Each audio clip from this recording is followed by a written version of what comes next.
여러분이 경제 독립을 이루는 그날까지 함께 하겠습니다. 안녕하세요. 3일 경제 독립 팁입니다. 지금 방송을 들으시는 분들 카드 하나쯤은 가지고 계실 텐데요.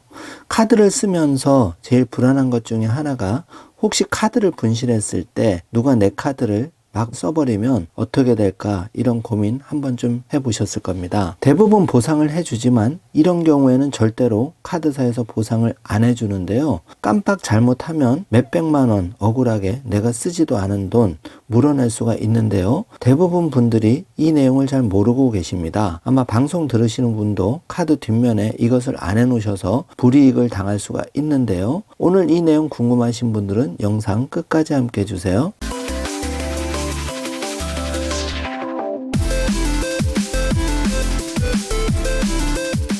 자, 그럼 바로 시작합니다. 잘만 쓰면 또 많은 이득을 주는 게 카드인데요. 카드를 쓸 때 잘못하면 분실하기 쉽습니다. 이때 남이 내 카드를 막 써버리는 걸 부정사용이라 그러는데요. 이 부정사용 대금 대부분 보상을 받을 수 있지만 이런 경우에는 절대 보상을 받을 수가 없습니다. 확인해 보겠습니다. 신용카드를 도난당했을 때 제일 먼저 해야 될 일이 반드시 신고를 해야 되는데요. 60일이 넘어가서 신고를 하면 보상이 안 될 수가 있죠. 그래서 카드는 분실 사실을 안 때 바로 신고를 하셔야 되고요. 더 중요한 예방법을 한 가지 알려드리면은, 내가 분실할 사실 또 모르는 경우가 있잖아요. 그래서 카드사에 또는 발급은행에다가 카드를 발급할 때 사용 내역을 통보하는 서비스가 있습니다. 그거를 반드시 등록을 해 놓으시기 바라겠습니다. 자, 정당한 사유 없이 신고를 지연해서, 그러니까 늦게 신고를 했을 경우에는 부정 사용의 피해가 확대될 경우 보상에서 제외가 될 수 있다는 점 꼭 확인해 주시기 바라고요.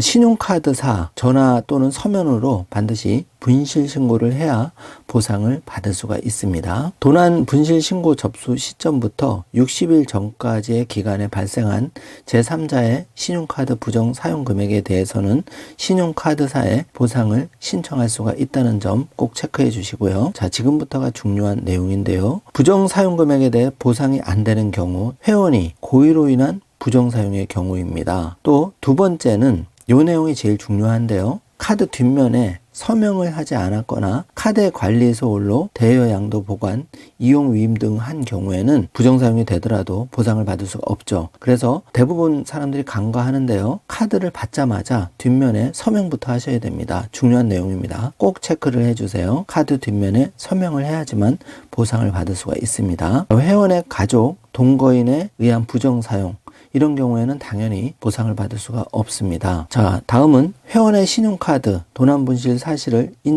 인지하고도 정당한 서유 없이 신고를 지연해서 카드사에 피해를 끼친 경우 보상이 안 될 수가 있고요. 부정사용 피해 조사를 위한 신용카드사의 정당한 요구에 회원이 특별한 사유 없이 협조를 거부하는 경우, 또 신용카드를 이용해서 상품 구매 등을 위장한 현금 융통 등의 부당한 행위를 행한 경우, 소위 깡이라고 하는데요. 이런 경우는 보상이 안 됩니다. 자, 도난 분실 신용카드, 남의 카드를 주어서 사용한 분들 처벌이 아주 강력한데요. 7년 이하의 징역 또는 5천만 원 이하의 벌금에 처해질 수가 있습니다. 자, 이번 시간에는 생활의 필수품 신용카드를 잃어버렸을 때 분실 사용 금액, 부정 사용 금액에 대해서 보상을 받으려면 반드시 60일 이내에 신고하고, 신규 카드 받자마자 카드 뒷면에 서명부터 꼭 해놓으셔야 됩니다. 그렇지 않을 경우에는 보상에서 제외가 될 수가 있다는 점 꼭 유의하시기 바라겠습니다. 또 카드를 분실하자마자 바로 신고를 해야 되고, 최소 아무리 늦어도 60일 이내에는 신고를 해야지만 보상을 받을 수 있다는 점 꼭 체크해 주시기 바랍니다. 오늘 영상 내용이 조금이라도 도움이 되셨다면 좋아요, 구독, 알림 설정 부탁드리겠습니다. 양질의 컨텐츠를 제작하는데 많은 도움이 됩니다. 오늘도 영상 시청해 주셔서 감사합니다. 좋은 하루 되세요.